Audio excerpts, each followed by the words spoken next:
ओम स्थापकाय च धर्मस्य सर्वधर्म स्वरूपिणे अवतार वरिष्ठाय रामकृष्णाय ते नमः। जय ठाकुर, जय माँ, जय श्री कृष्णा, राधे राधे। मित्रों, आपने साधना और साधु संग के पिछले वीडियो में सुना था श्री रामकृष्ण देव आलाप सुनकर बोले, भाई इससे भी आनंद होता है। गाना समाप्त हो गया। कोन नगर के भक्त श्री रामकृष्ण देव को प्रणाम करके विदा हो गए। साधक हाथ जोड़कर प्रणाम करते हुए कह रहे हैं, गोसाई जी तो मैं अब चलता हूं। श्री रामकृष्ण देव अब भी भावावेश में हैं, माता के साथ बातचीत कर रहे हैं। अब उससे आगे की वचनामृत आरंभ करते हैं। आप लोग ध्यान देकर सुनिए। मां, मैं या तुम, क्या मैं करता हूं? नहीं नहीं, तुम करती हो। अब तक तुमने विचार सुना या मैंने?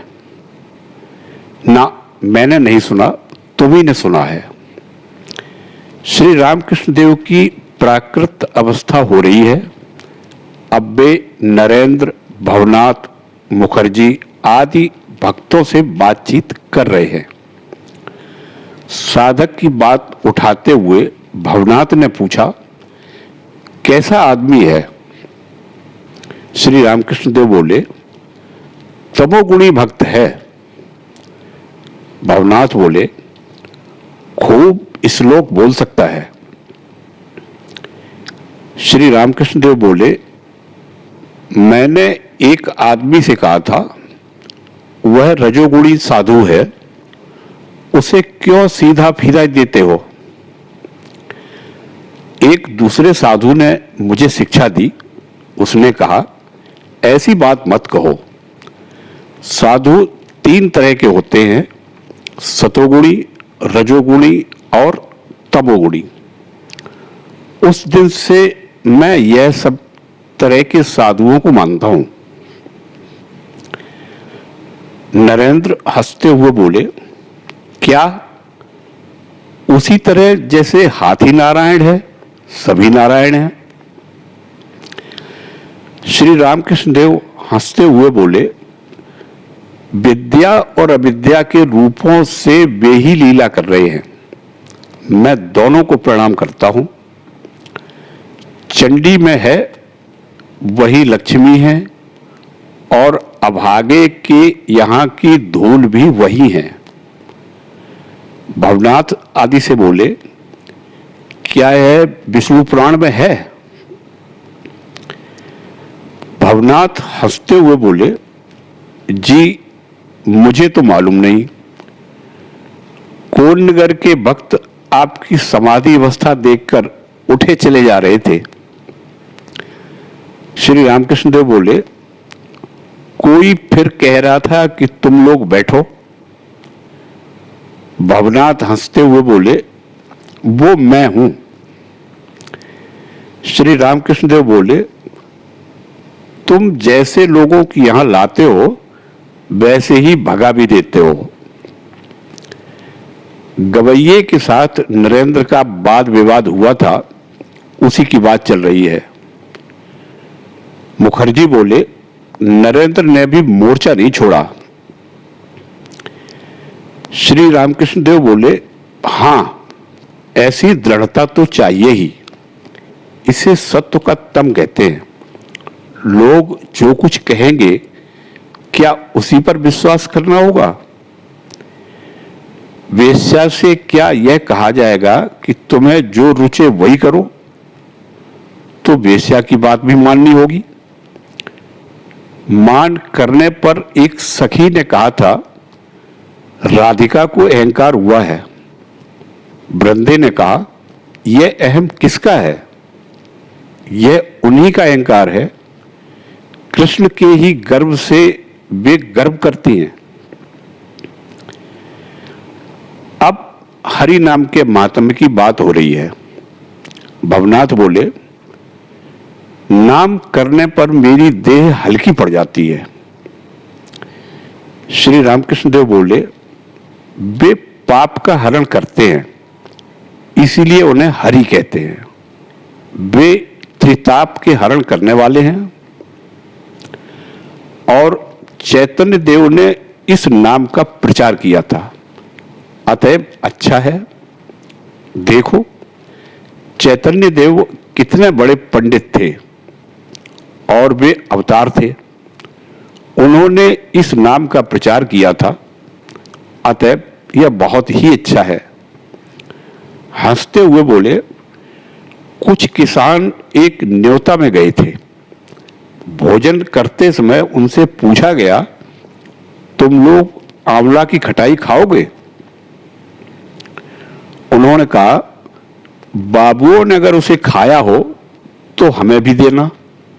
मतलब यह कि उन्होंने खाया होगा तो वह चीज अच्छी ही होगी। सब हंसते हैं। श्री रामकृष्ण देव को शिवनाथ शास्त्री से मिलने की इच्छा हुई है। वे मुखर्जियों से कह रहे हैं, एक बार शिवनाथ शास्त्री को देखने के लिए जाऊंगा। तुम्हारी गाड़ी से जाऊंगा तो किराया न पड़ेगा। मुखर्जी बोले, जो आज्ञा, एक दिन दे दी जाएगी। श्री रामकृष्ण देव भक्तों से बोले, अच्छा, क्या वह हम लोगों को पसंद करेगा? वे लोग साकारवादियों की कितनी निंदा करते हैं। श्रीयुत महेंद्र मुखर्जी तीर्थ यात्रा करने वाले हैं। श्री रामकृष्ण देव हंसते हुए कह रहे हैं, यह कैसी बात? प्रेम के अंकुर के उगते ही जा रहे हो। अंकुर होगा, फिर पेड़ होगा, तब फल लगेंगे। तुम्हारे साथ अच्छी बातें हो रही थी। महेंद्र बोले, जी जरा इच्छा हुई है, घूम लूं, फिर जल्दी ही आ जाऊंगा। तीसरा पहर ढल गया है, दिन के 5 बजे होंगे। श्री रामकृष्ण देव उठे। भक्तगण बगीचे में टहल रहे हैं। उनमें से कितने ही शीघ्र घर जाने वाले हैं। श्री रामकृष्ण देव उत्तर वाले बरामदे में हाजरा से बातचीत कर रहे हैं। नरेंद्र आजकल गुहों के बड़े लड़के अन्नदा के पास प्राय जाया करते हैं। हाजरा बोले, सुना है गुहों का लड़का आजकल कठोर साधना कर रहा है, भोजन भी थोड़ा सा ही करता है, 4 दिन बाद अन्न खाता है। श्री रामकृष्ण देव बोले, कहते क्या हो? कौन कहे किस वेश में नारायण मिल जाए? हाजरा बोले, नरेंद्र ने स्वागत गीत गाया था। श्री रामकृष्ण देव उत्सुकता से बोले, कैसा? किशोरी पास खड़ा था। श्री रामकृष्ण देव बोले, तेरी तबीयत अच्छी है ना? श्री रामकृष्ण देव पश्चिम वाले गोल बरामदे में खड़े हैं। शरत काल है, फला लेन का गेरुआ कुर्ता पहने हैं और नरेंद्र से कह रहे हैं, तूने स्वागत गीत गाया था। गोल बरामदे से उतरकर श्री रामकृष्ण देव नरेंद्र के साथ गंगा के बांध पर आए। साथ में मास्टर है। नरेंद्र गा रहे हैं। श्री रामकृष्ण देव खड़े हुए सुन रहे हैं। सुनते सुनते उन्हें भावावेश हो रहा है। अब भी कुछ दिन शेष है। सूर्य भगवान पश्चिम की ओर अभी कुछ दीख पड़ रहे हैं। श्री रामकृष्ण देव भाव में डूबे हुए हैं। एक ओर गंगा उत्तर की ओर बही जा रही है। अभी कुछ देर से ज्वार का आना शुरू हुआ है। पीछे फुलवारी है। दाहिनी ओर नौबत और पंचवटी दिखाई दे रही है। पास में नरेंद्र खड़े हुए गा रहे हैं, शाम हो गई। नरेंद्र आदि भक्त प्रणाम करके विदा हो गए। श्री रामकृष्ण देव अपने कमरे में आए, जगत माता का स्मरण चिंतन कर रहे हैं। श्रीयुत यदु मलिक पास वाले बगीचे में आज आए हुए हैं। बगीचे में आने पर प्रायः आदमी भेजकर श्री रामकृष्ण देव को बुलवा लेते हैं। आज भी आदमी भेजा है। श्री रामकृष्ण देव जाएंगे। श्रीयुत अधर सेन कलकत्ते से आए हैं और श्री रामकृष्ण देव को प्रणाम किया। श्री रामकृष्ण देव श्रीयुत यदु मलिक के बगीचे में जाएंगे। लाटू से कह रहे हैं, लालटेन जरा चलेंगे। श्री रामकृष्ण देव लाटू के साथ अकेले जा रहे हैं। मास्टर भी साथ हैं। श्री रामकृष्ण देव मास्टर से बोले, तुमने नारायण को लेते क्यों नहीं आए? मास्टर कह रहे हैं, क्या मैं भी साथ चलूं? श्री रामकृष्ण देव बोले, चलोगे? अधर आदि सब हैं, अच्छा चलो। दोनों मुखर्जी भाई रास्ते में खड़े थे। श्री रामकृष्ण देव मास्टर से पूछ रहे हैं, क्या ये लोग भी जाएंगे? मुखर्जियों से बोले, अच्छा है चलो, तो हम जल्दी वापस आ सकेंगे। श्री रामकृष्ण देव यदु मलिक के बैठक खाने में आए। कमरा सजा हुआ था। कमरे में और बरामदे में दीवार गिरे जल रही थी। श्रीयुत यदुलाल छोटे छोटे लड़कों को लिए हुए प्रसन्नता पूर्वक दो एक मित्रों के साथ बैठे हैं। नौकरों में से कोई आज्ञा की प्रतीक्षा कर रहा है, कोई पंखा झुल रहा है। यदु बाबू हंसकर बैठे हुए ही श्री रामकृष्ण देव से संभाषण किया, जैसे पुराने परिचितों का व्यवहार हो। यदु बाबू गौरांग के भक्त हैं। उन्होंने स्टार थिएटर में चैतन्य लीला देखी थी। श्री रामकृष्ण देव से उसी की बातचीत कर रहे हैं। बोले, चैतन्य लीला का नया अभिनय बड़ा अच्छा हो रहा है। श्री रामकृष्ण देव आनंद पूर्वक चैतन्य लीला की बातचीत सुन रहे हैं। रह रहकर यदु बाबू के एक छोटे लड़के का हाथ लेकर खेल रहे हैं। मास्टर और दोनों मुखर्जी भाई उनके पास बैठे हुए हैं। श्रीयुत अधर सेन ने कलकत्ता म्यूनिसिपैलिटी के वाइस चेयरमैन पद के लिए बड़ी चेष्टा की थी। उस पद का वेतन 1000 रुपया है। अधर डिप्टी मजिस्ट्रेट हैं। 300 रुपया प्रतिमास पाते हैं। उम्र 30 साल की होगी। श्री रामकृष्ण देव यदु बाबू से बोले, अधर का तो काम नहीं हुआ। यदु और उनके मित्र बोले, अधर की उम्र तो अभी ज्यादा नहीं हुई है। कुछ देर बाद यदु कह रहे हैं, तुम जरा उनके लिए नाम जप करो। श्री रामकृष्ण देव गौरांग का भाव गाकर बतला रहे हैं। श्री रामकृष्ण देव ने कीर्तन के कई गाने गाए।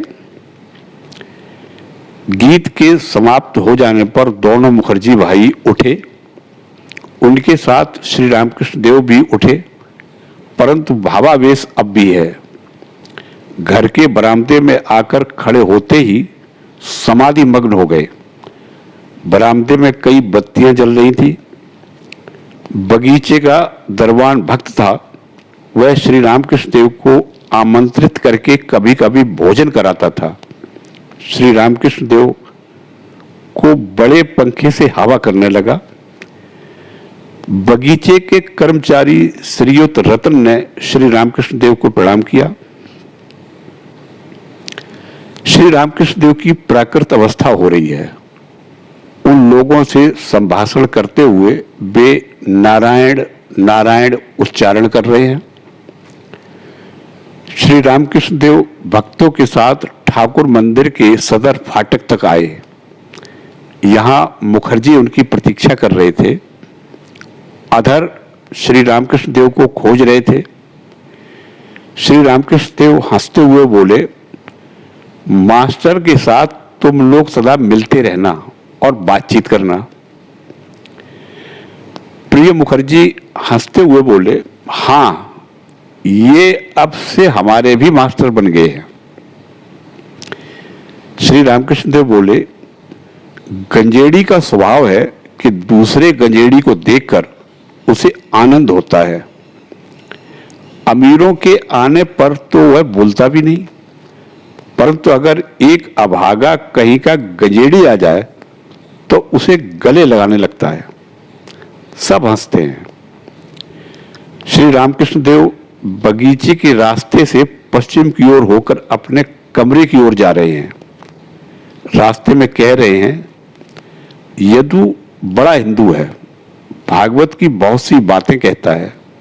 मां काली मंदिर में चरणामृत ले रहे हैं।